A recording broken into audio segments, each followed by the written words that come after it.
বিশ্ববিদ্যালয়ে আমাদের সন্তানদের লাশ পড়েছে, রক্তে ভেসে গেছে, গাজার মদের আসর বসেছে, আমাদের মেয়েদের ইজ্জতকে টানাটানি করা হয়েছে, অস্ত্রের ঢং নামানিতে শিক্ষা প্রতিষ্ঠান অস্থির হয়ে উঠেছে। এটি একটি সভ্য দেশের শিক্ষা ব্যবস্থার পরিচয় বহন করে না। প্রিয় দেশবাসী, একটা দেশকে সভ্য দেশ হতে হলে এই দেশটাকে দুর্নীতিমুক্ত হতে হয়। আজ কিছু দল এবং ব্যক্তি বাংলাদেশকে দফায় দফায় তারা দুর্নীতিতে চ্যাম্পিয়ন করে বিশ্বের দরবারে অপমানিত করেছে। এদের সকলের অতীত রেকর্ড বাংলাদেশের জনগণের হাতে আছে। এমনকি দুঃখের বিষয়, সকল ফ্যাসিবাদ, দুর্নীতি, বৈষম্য, দুঃশাসনের বিরুদ্ধে 5 আগস্টের বিপ্লব অনুষ্ঠিত হয়েছিল। সেই বিপ্লবের পরের দিন থেকে একটা গোষ্ঠী নিজেদের কপাল কিসমত গড়ার জন্য আজ চাঁদাবাজদের দৌরাত্ম্যে সমাজ জীবন অতিষ্ঠ ততষ্ঠ। প্রায় অবস্থা, বিনিয়োগকারী, শিল্পপতি, ব্যবসায়ী, ক্ষুদ্র ব্যবসায়ী কেউ শান্তিতে নাই। আগের চেয়ে চাঁদার রেট বেড়ে গেছে বলে সকলেই তারা বিষাক্ত নিঃশ্বাস ফেলে।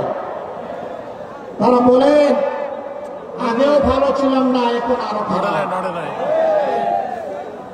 আমার আগে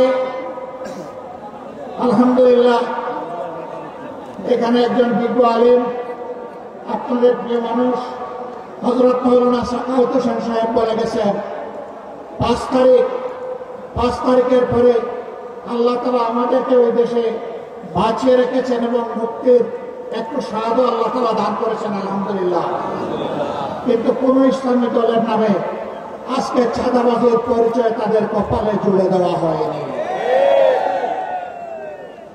কোন দেশপ্রেমিক দল চাঁদাবাজ হয়ে 5 তারিখের পরে আবির্ভূত হয়নি।